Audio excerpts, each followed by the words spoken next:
और आइए अब बात करते हैं सत्ता के दक्षिण दुर्ग की।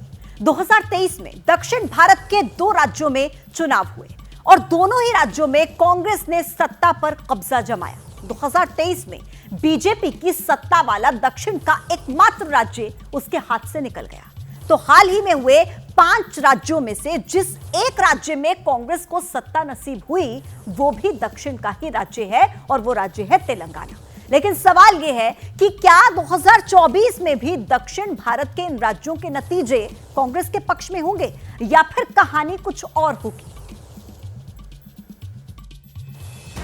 देश के राजनीतिक मैप पर नजर डालेंगे तो उत्तर में हिमाचल प्रदेश और दक्षिण में तेलंगाना और कर्नाटक, यही वो 3 राज्य हैं जहां कांग्रेस अपने दम पर सत्ता में है। लेकिन आने वाला चुनावी संग्राम देश की सत्ता का है और भिड़ंत लोकसभा सीटों की होगी, यानी सियासी कैनवास बड़ा होगा और इस कैनवास पर कौन सा रंग चढ़ेगा ये सवाल बड़ा है।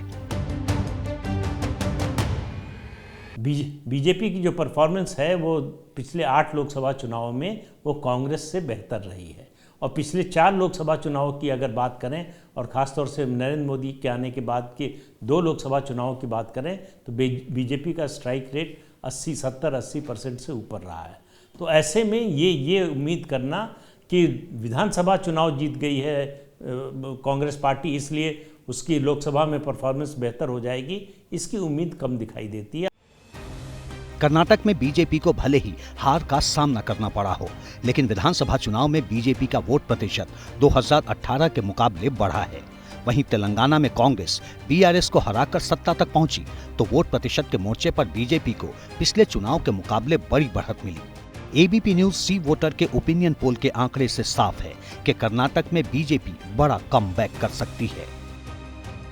सर्वे के मुताबिक बीजेपी को 52% तक वोट मिल सकते हैं, जबकि कांग्रेस को 43% वोट, जेडीएस समेत दूसरे दलों को 5% वोट मिल सकते हैं।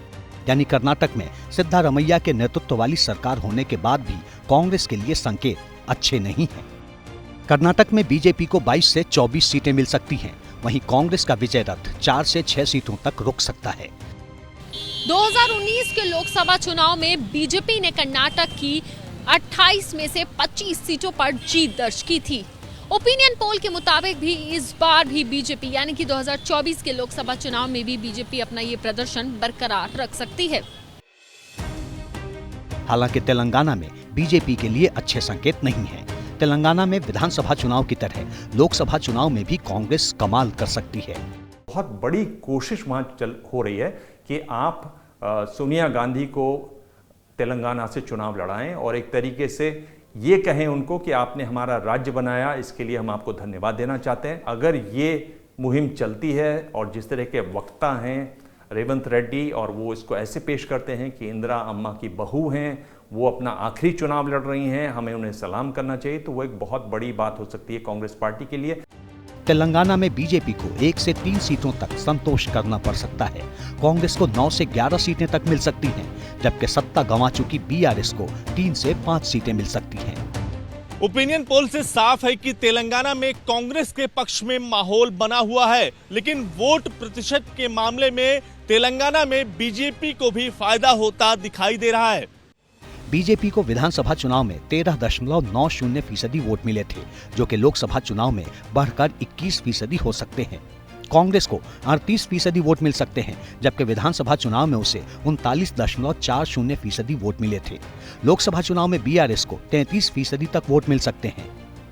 यानी एक और वोट प्रतिशत के मामले में बीजेपी आगे बढ़ रही है तो कांग्रेस पिछड़ती नजर आ रही है। साफ लफ्जों में कहें तो सत्ता की रेस में उत्तर से दक्षिण तक बीजेपी के मुकाबले कांग्रेस कहीं ज्यादा पीछे है।